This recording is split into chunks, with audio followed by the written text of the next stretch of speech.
Introducción. La osteoporosis está definida como la pérdida progresiva de masa ósea y un deterioro de la calidad de hueso, que conlleva la rotura y adelgazamiento de la estructura trabecular del hueso y una mayor fragilidad ósea.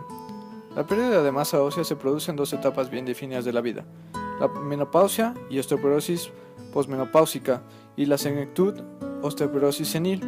Además, existen otras situaciones relacionadas o no con las anteriores en las que puede producirse una pérdida de masa ósea, osteoporosis secundaria. La fractura osteoporótica, manifestación clínica más evidente de la existencia de osteoporosis. Esta puede no producir síntomas y solo se puede presentar en forma de dolor cuando se produce una fractura. La densitometría ósea se ha convertido en la técnica de determinación de masa ósea más extendida con una precisión buena. También se han añadido los fármacos formadores de masa ósea y de doble acción que completan por el momento las enormes posibilidades terapéuticas que tenemos para evitar las consecuencias de una enfermedad silente y que debemos conocer y tratar. Se ha estimado que existen aproximadamente 8 millones de mujeres que padecen osteoporosis y hasta 22 millones tienen osteopenia. En los ancianos, la osteoporosis es más frecuente, tiene una relación con los mecanismos propios del envejecimiento. La fisiopatología de la osteoporosis se encuentra estrechamente relacionada con el metabolismo del calcio. Las células principalmente involucradas en este proceso son los osteoblastos y los osteoclastos, en cuyas diferentes organelas se realiza el efecto de las diferentes hormonas reguladoras de calcio. Definición. La osteoporosis se define en la actualidad como una enfermedad esquelética caracterizada por un deterioro en la resistencia o fortaleza del hueso, que predispone a una persona a mayor riesgo de fractura. La resistencia del hueso depende tanto de la densidad como de la calidad de este, la cual está determinada a su vez por su arquitectura, remodelamiento, daño producido por microfracturas y mineralización del hueso.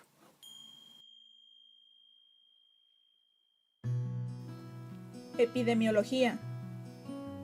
La osteoporosis afecta a 1 de cada 5 mujeres a partir de los 45 años y a 4 de cada 10 mujeres a partir de los 75 años. El riesgo de un hombre de 50 años de presentar fracturas es 1/3 inferior al de las mujeres. De hecho, 1/3 de las fracturas de fémur se producen en hombres.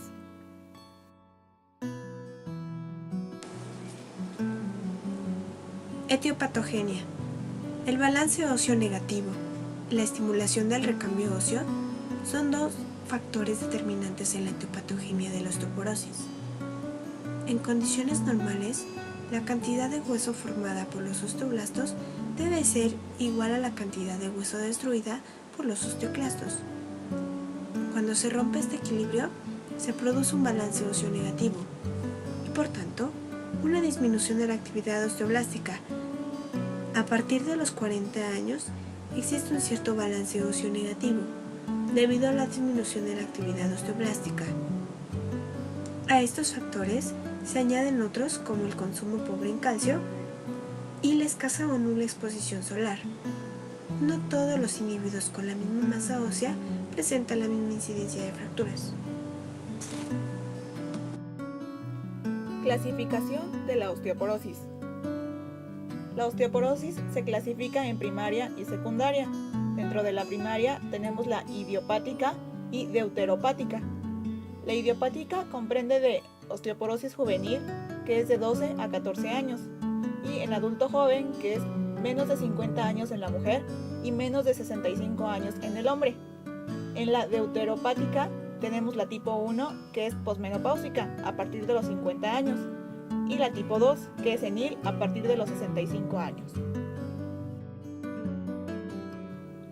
Dentro de la clasificación secundaria, la osteoporosis puede ser causada por una enfermedad endocrina, como puede ser el hipogonadismo o hipertiroidismo, hematológicas, como puede ser un mieloma, leucemia, etc.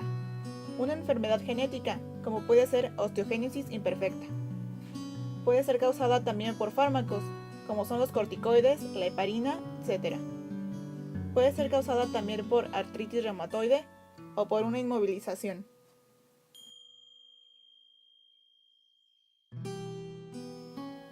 Clínica. Se distingue la osteoporosis asintomática y la sintomática. Esta última cursa fundamentalmente con fracturas de cadera, vertebrales, de muñeca y de costillas. Osteoporosis asintomática. Puede ser asintomática por dos razones. La primera, porque puede haber una inexistencia de fractura. Y la segunda, por fracturas indoloras. El 60% de las fracturas vertebrales son indoloras.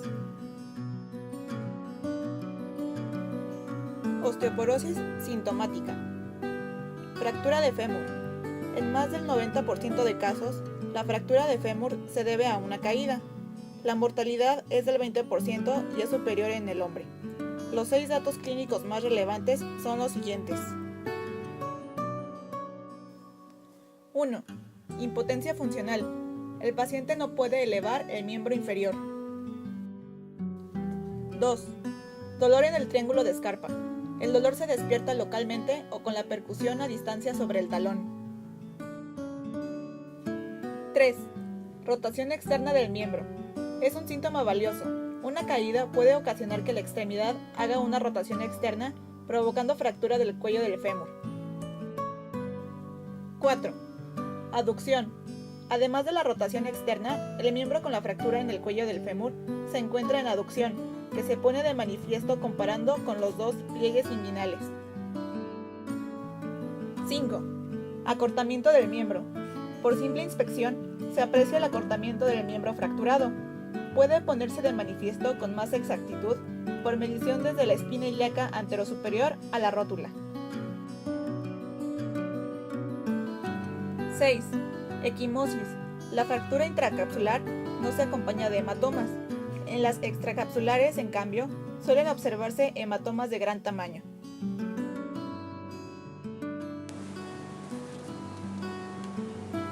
Fractura vertebral. Esta fractura es solo dolorosa en 1/3 de los casos. El dolor se manifiesta de dos maneras. Dolor de aparición aguda, el cual es muy intenso en las primeras 2 semanas. Aumenta con los movimientos y se irradia en el plano anterior del tórax. O bien el dolor crónico, que es sordo y mal localizado. En la exploración se encuentra contractura muscular paravertebral con dolor a la presión sobre la apófisis espinosa de la vértebra afectada. La fractura de las vértebras dorsales siempre es a partir de la vértebra dorsal número 5, en donde se origina una cifosis dorsal armónica a gran arco, la cual es conocida también como ojiva de la viuda. La pérdida de altura en las vértebras. En ocasiones existe una disminución de la talla del paciente. La pérdida progresiva de altura nos indica que el tratamiento no es efectivo, por lo cual cada cita o visita médica debe de ser tallado el paciente.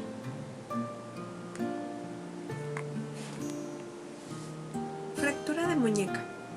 La fractura de muñeca se produce a edades más tempranas que la de la cadera, con más frecuencia en mujeres posmenopáusicas menores de 65 años, que presentan una menor masa ósea y una mayor frecuencia de fracturas osteoporóticas. Su presencia es un signo de alarma que el clínico debe de tener presente como manifestación de la osteoporosis. Fractura de costilla. En este tipo de fractura se observa con mayor frecuencia que es producido en dirección antero-posterior y en sentido diagonal. Como consecuencia de la fractura, se produce un dolor espontáneo, el cual aumenta con los movimientos respiratorios. Este dolor inicial es un dolor local, el cual aparece justo en el foco de la fractura de la costilla o en las costillas afectadas. Acompañando a este dolor, se observa un dolor a la presión local en el punto electivo de la fractura y también un dolor en esta misma región por la presión a distancia, o es decir, cuando se comprime el tórax en sentido antero-posterior y lateral, se moviliza indirectamente el foco de la fractura. Este tipo de dolor local impide la respiración profunda y disminuye su intensidad. Después de días, se encuentra un segundo dolor. Es más difuso y no hay una localización precisa. Aumentan los movimientos respiratorios, como puede ser también la tos, acompañada de un roce pleural. Esto es inducido por los corticoides.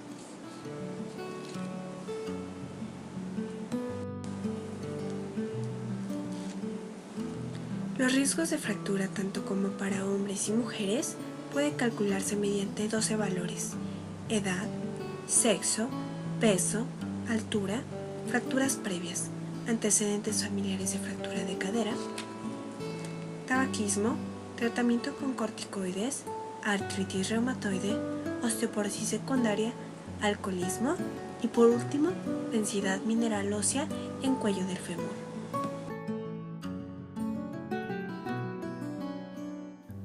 Laboratorio. Los valores de vitamina D disminuyen con la edad con la hormona paratiroidea. Ocurre lo contrario y tiende a aumentar con la edad. Entre la calcemia, la fosforemia, la calciuria y las fosfatasas alcalinas se consideran normales. Una calcemia elevada obliga a descartar la existencia de mieloma o de un hiperparatiroidismo primario. Para contribuir a una mayor evaluación clínica y así poder contribuir un seguimiento terapéutico adecuado, se deben de realizar marcadores bioquímicos del recambio óseo. El progresivo perfeccionamiento de estas técnicas augura el desarrollo de marcadores más sensibles para su control. Imagenología. Para valorar una osteoporosis se debe realizar una radiografía ósea, en donde se valora que el paciente ha perdido un 30% de masa ósea. Por tanto, la radiografía solo tiene interés para detectar fracturas. Existen 3 tipos de fracturas vertebrales. Vértebra en cuña. Disminución de la altura anterior de la vértebra, propia de las vértebras dorsales. Vértebra bicóncava. Disminución de la altura de la parte central, propia de las vértebras lumbares. Aplastamiento vertebral. Disminución de la altura en toda su extensión. La gammagrafía es útil para diagnosticar fracturas difícilmente visibles con las radiografías. Sirve también como control evolutivo. El estudio de la densidad mineral ósea se realiza mediante la densitometría ósea. La densitometría está indicada cuando un individuo presenta 2 o más factores de riesgo elevado o 4 o más factores de riesgo moderado. La densitometría se realiza cada 2 años en los pacientes sometidos a tratamiento y anual o cada 6 meses en casos especiales como tratamiento crónico con corticoides, pacientes sometidos a trasplantes, etc.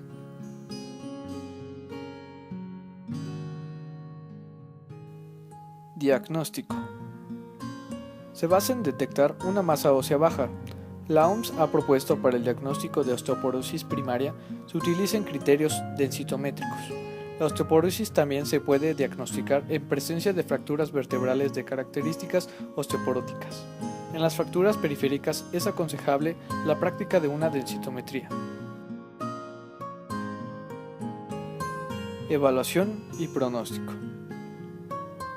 La enfermedad natural de la enfermedad es hacia su empeoramiento, a más edad, menos masa ósea. La presencia de fracturas aumenta el riesgo en 3 veces.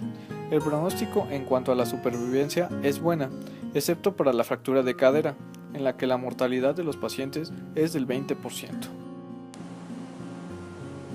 Tipos de osteoporosis.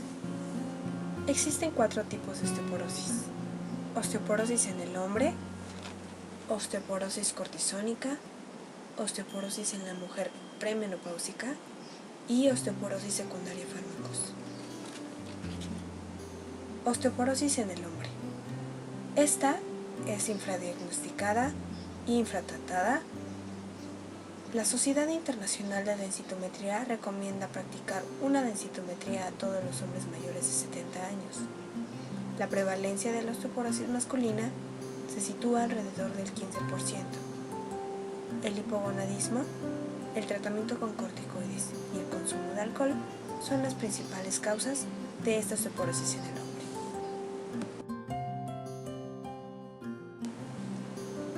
Osteoporosis cortisónica. La pérdida de masa ósea secundaria del tratamiento con corticoides es proporcional a la dosis y a la duración del tratamiento. Los derivados de vitamina D, suplementos de calcio y tratamientos hormonales son sustitutivos y limitan la pérdida de masa ósea de manera modesta, pero no se ha demostrado que reduzcan el riesgo de una fractura. Todos los pacientes tratados con más de 7.5 miligramos por día de prednisona durante más de 6 meses deberían abandonar el tabaco, realizar ejercicio físico y recibir los adecuados suplementos de calcio y vitamina D.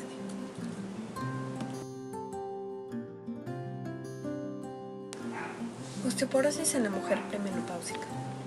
La prevalencia de masa ósea baja en individuos de menos de 45 años se encuentra en un 3.3% según el sexo, la edad y el área estudiada. La incidencia es de un 4.1 casos entre 100.000 habitantes por año. Alrededor de la mitad de los individuos jóvenes de ambos sexos con osteoporosis presentan una enfermedad de base o consumen fármacos glucocorticoides. La mayoría de las mujeres jóvenes se encuentran en edad fértil, por lo que el tratamiento debe valorarse con cautela. Osteoporosis secundaria a fármacos. En la práctica diaria existen un grupo de fármacos que el clínico debe de tener presente como causas de osteoporosis farmacológica. En todos los casos, la práctica de una densitometría y la administración de suplementos de calcio y vitamina D son impredecibles.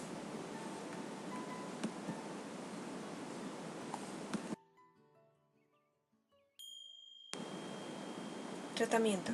Durante la fase aguda, el paciente debe de guardar reposo en cama y recibir analgésicos. Se le receta paracetamol y dipirona a dosis máximas. Esta es muy eficaz. Es aconsejable el reposo máximo de 15 días. Es necesario estimular al paciente para que abandone la cama lo antes posible y realice al máximo ejercicio dentro de los límites fijados por sus molestias. Por ejemplo, caminar 1 hora diaria, mínimo 3 veces por semana, gimnasia, ejercicios en bicicleta fija, natación.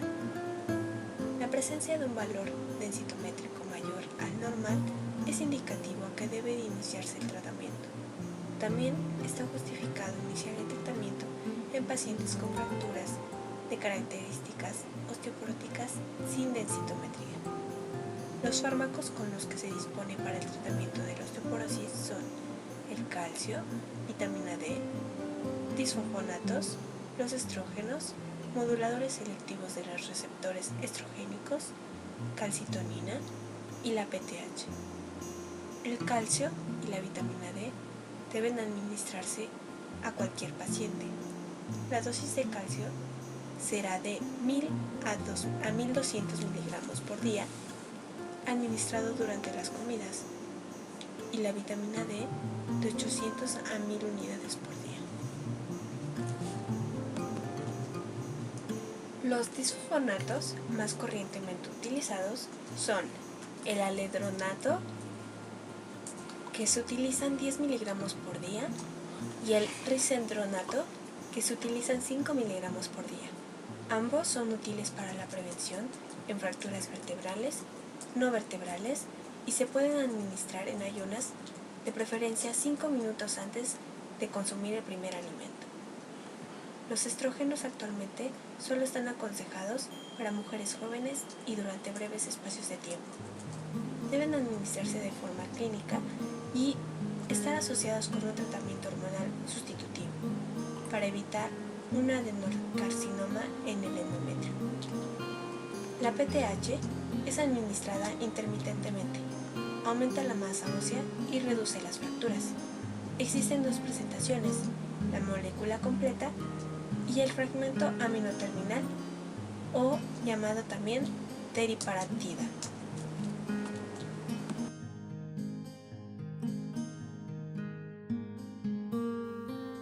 Tratamiento fisioterapéutico. El principal objetivo del tratamiento es mejorar la calidad de vida del paciente a través de disminución del dolor, consolidación de fracturas, así como la fijación del calcio, fortalecimiento muscular, higiene de columna y reeducación de la marcha. Para lograr este objetivo, se pueden colocar corrientes interferenciales para analgesia y consolidación ósea, magnetoterapia para mayor fijación de calcio y consolidación de fractura, compresa húmedo caliente para la analgesia y relajación muscular, ejercicios isométricos para el fortalecimiento muscular, ejercicios de propiocepción, ejercicios en banda sin fin para la fijación de calcio y reeducación de la marcha, higiene de columna para evitar malas posturas y deformidades.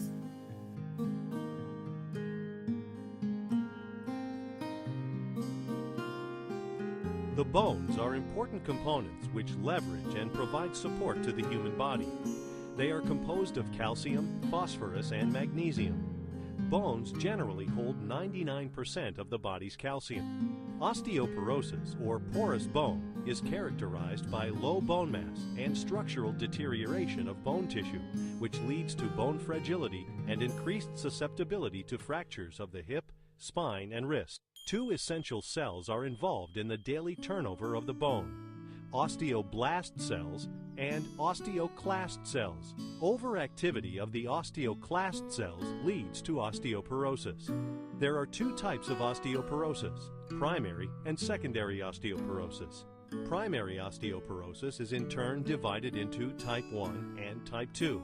Symptoms of osteoporosis are swelling and joint pain, fracture, disfigurement, and debilitation, and kyphosis. Osteoporosis can be diagnosed by bone densitometry, ultrasound, and by quantitative computed tomography. Osteoporosis can be treated by changes in lifestyle, like quitting smoking, regular exercise, a balanced diet, and by taking medications such as estrogen replacement therapy, biphosphonates, alendronate and risidronate, or synthetic calcitonin or parathyroid hormone supplements. Conclusión. En conclusión, la osteoporosis se puede dar a diferentes edades y por su prevalencia y fisiopatología, nosotros decidimos investigar más a fondo sobre esta enfermedad, que afecta tanto a niños como a adultos mayores. Para nosotros es importante por las secuelas que puede llegar a tener o por las que pueden ser acompañada. Una de las más comunes y de las que más se puede prevenir son las caídas para las personas mayores. Una caída que termine en una fractura de cadera puede determinar su calidad de vida. Por la incidencia que hemos encontrado en fracturas como cadera, columna, muñeca y costillas, se debe prevenir de manera informativa para evitar este tipo de problemas. Algunos apoyos que se pueden implementar como aparatos ortésicos sirven para facilitar las actividades de la vida diaria y así prevenir las caídas que pueden complicarse con fracturas. La detección temprana de la osteoporosis puede ayudar al pronto abordaje para el tratamiento. Agradecemos a la profesora Cecilia Vite por todas las enfermedades reumáticas que nos ha enseñado hasta ahora. Gracias.